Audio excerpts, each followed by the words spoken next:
Hello there. Today we're going to be talking about the Mount Polley Mine disaster. My name is Rob Principato. I'm Daniel Mankey. I'm Paul Kowaleski.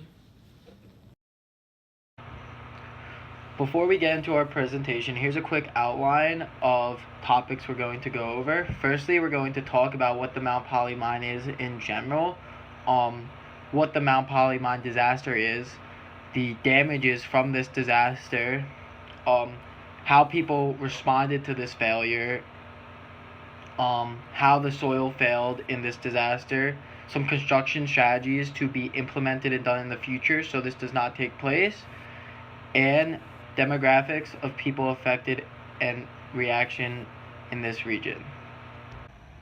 So, what is the Mount Polley Mine?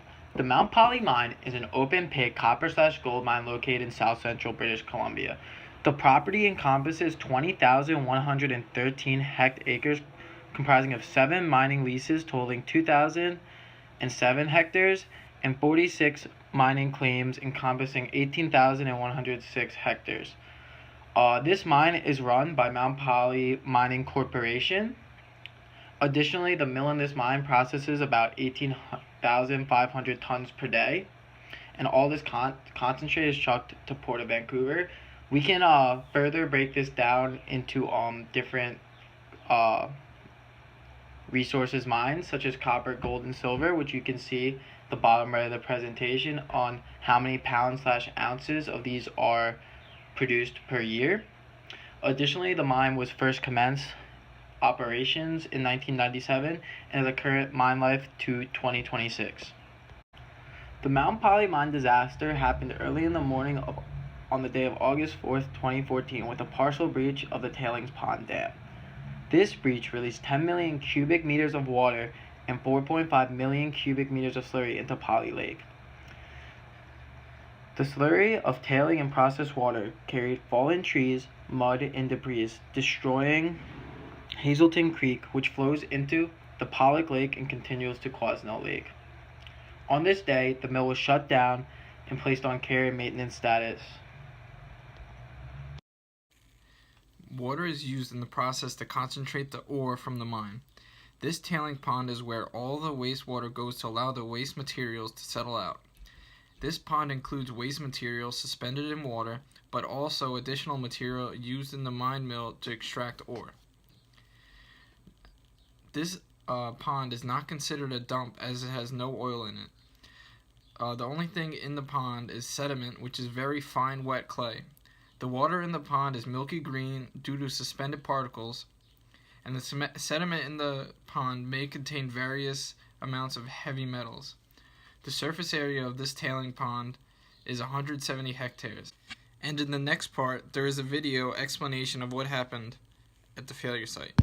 It may be the worst environmental disaster in British Columbia's history.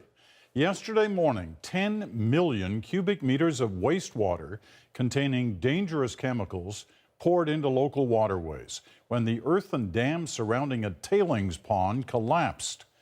Here's how it unfolded. The breach happened at the Mount Polley Mine in central British Columbia. Wastewater and sediment poured into Polley Lake, then moved down Hazeltine Creek into Quesnel Lake. Now there are bigger concerns about the contamination moving through the Quesnel Caribou water system all the way to the Fraser River. The CBC's Kirk Williams is in the affected area tonight. Kirk. People here are gathering at a community hall tonight with major questions on their mind. The primary one, how did it happen? When it comes to an environmental disaster at a mine, few top this. 10 million cubic meters of water in a tailing pond suddenly broke free, sending tons of mud, sand, and debris into a tiny creek, which became a torrent and flowed into Quesnel Lake. At a packed community meeting, the company said it takes full responsibility, but it doesn't know why it happened. People can't drink the water for now. They have to rely on trucked-in water or bottled water. From this disaster, there were several damages. Firstly, the Polley Lake rose a total of 1.5 meters. Additionally, this caused the Hazelton Creek to transform from a 2-meter wide stream into a 15 meters across wasteland. On top of this, several environmental damages to Caribou Creek were in hold. and additionally 24 million cubic meters of total sludge leaked from the dam. Finally, deposition of falling and eroded earth in these lakes were in place, and the whole area was completely destroyed. As I said before, the Hazelton Creek was transformed before and after this breach, and in the picture on the left you can clearly see a nice looking and environmentally friendly, healthy urban area, but however on the right you can see how this completely changed after the breach in the dam. I'm going to talk a little bit about this slide, which depicts the anatomy of a mine disaster.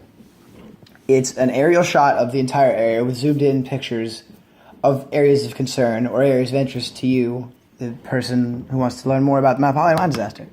Picture one is a picture of where the dam gave way, where all the problems occurred.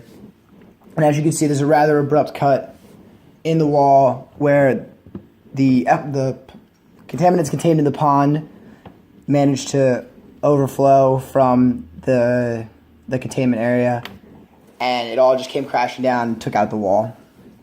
Picture two shows the trail destruction left by all the contaminants that flood the mine.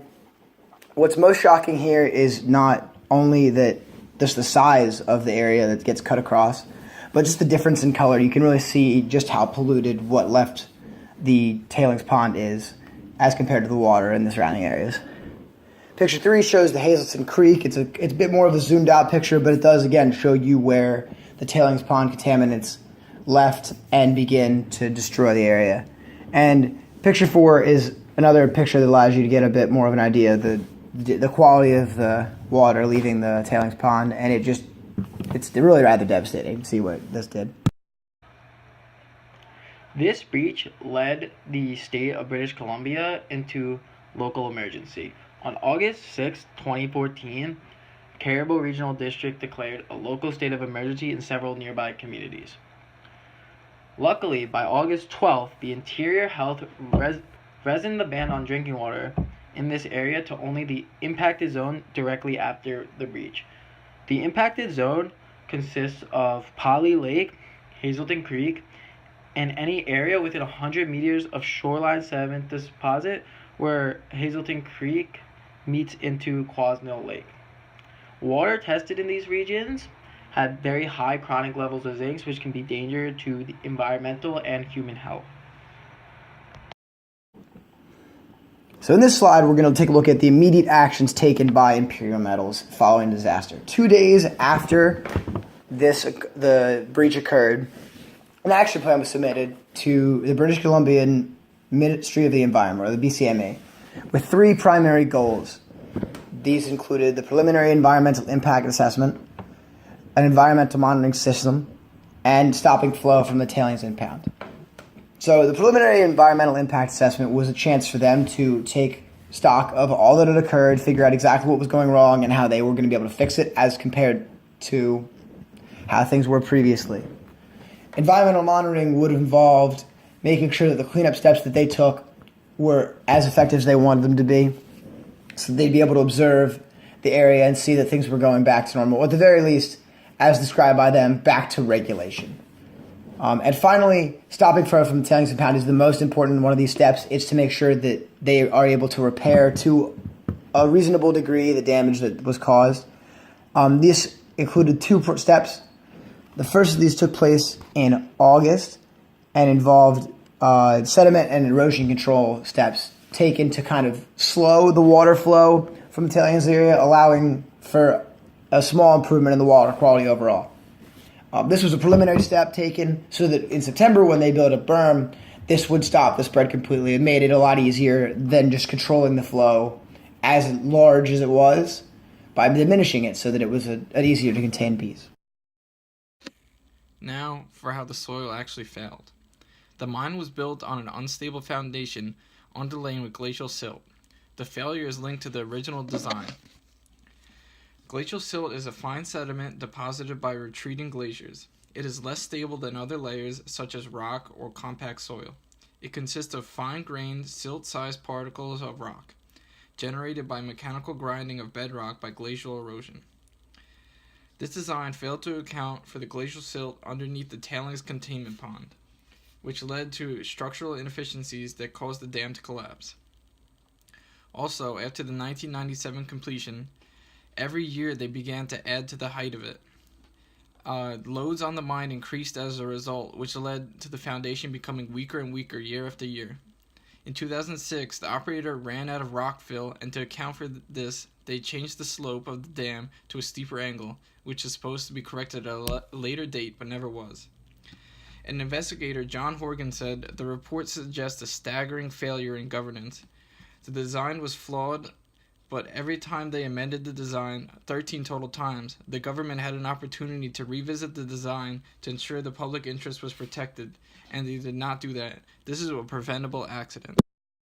Based on previous reports conducted by an investigation team, it was found that there was some ambiguity in the safety requirements for this project.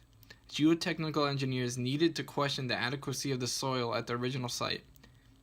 An easy fix for future construction at this location would include tighter regulations on inspections, which would help them find the site would be built on glacial silt, and also shorter time between investigations of the site's structural integrity, and also more general awareness of the issues with soil in the area and account for them accordingly. Finally, I'm going to talk to you about the demographics of people affected and the reaction as a result of who's affected. So, in August 2017, nearly 3 years after this event took place, Amnesty International Canada made 2 submissions to the UN CERD. For those who don't know, the CERD is the Committee for the Elimination of Racial Discrimination. They claimed that the Indigenous peoples of British Columbia had their rights infringed upon, they hadn't been protected properly, and that the government needed to do more. And the CERD actually ended up agreeing, stating that there has been a disproportionate and devastating impact on the water quality, food, fish habitats, traditional medicines, and health of the Indigenous peoples in the area.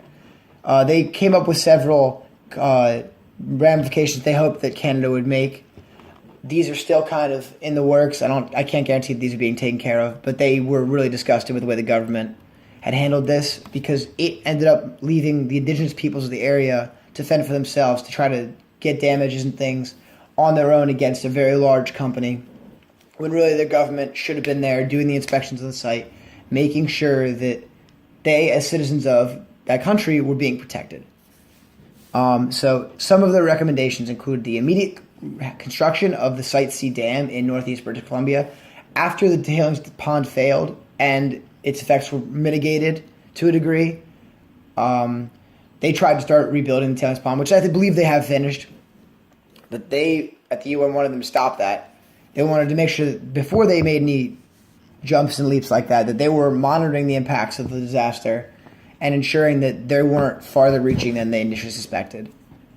They wanted to reform the decision-making process around resource development in Canada to ensure that destructive projects, or potentially destructive projects, proceeded only with free, prior, and informed consent of the people in the area.